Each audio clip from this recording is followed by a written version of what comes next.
శ్రీమాత్రే నమః. ఓం నమ శివాయ. శ్రావణ మాసంలో శివపూజ ఈ 5 ఆకులతో కొలిస్తే పరమేశ్వరుడు ప్రసన్నమవుతాడు. అంతేకాక అదృష్టం వరిస్తుంది.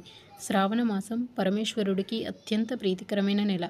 ఈ నెలలో శివుడిని కొలిస్తే ఏకాగ్రతతో పరమేశ్వరుని ప్రార్థిస్తే ఆయన అనుగ్రహం లభిస్తుందని భక్తుల విశ్వాసం.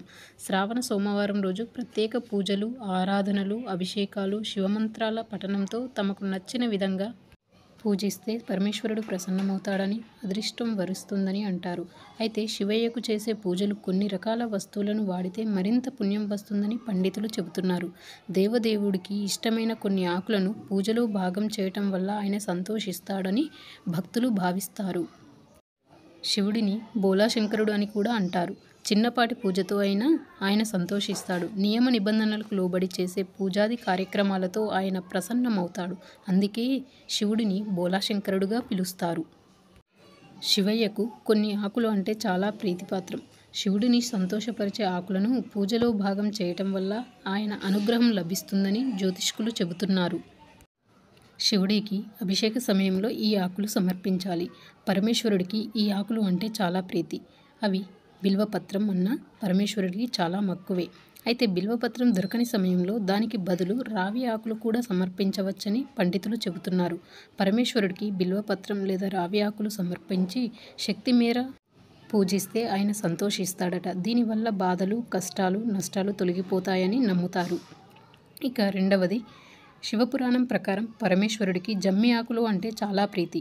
శివలింగంతో పాటు గణపతికి కూడా జమ్మి ఆకులను సమర్పించాలని శాస్త్రాలు చెబుతున్నాయి.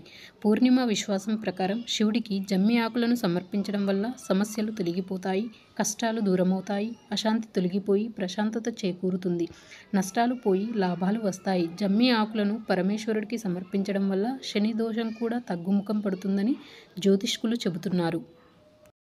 ఇక మూడవది, శివుని అభిషేకంలో బాంగ్ ఉపయోగిస్తారు. దాంతోపాటు లింగంపై గంజాయి ఆకులను కూడా సమర్పిస్తారు. ఇలా గంజాయి ఆకులతో పూజించడం వల్ల పరమేశ్వరుడు సంతోషిస్తాడని అంటారు. మనస్ఫూర్తిగా పూర్తి ఏకాగ్రతతో శివయ్యను పూజిస్తే ఆయన అనుగ్రహం లభిస్తుందని శాస్త్రాలు చెబుతున్నాయి. పరధ్యానంతో చేసే పూజల వల్ల ప్రయోజనం ఉండదని పండితులు చెబుతున్నారు.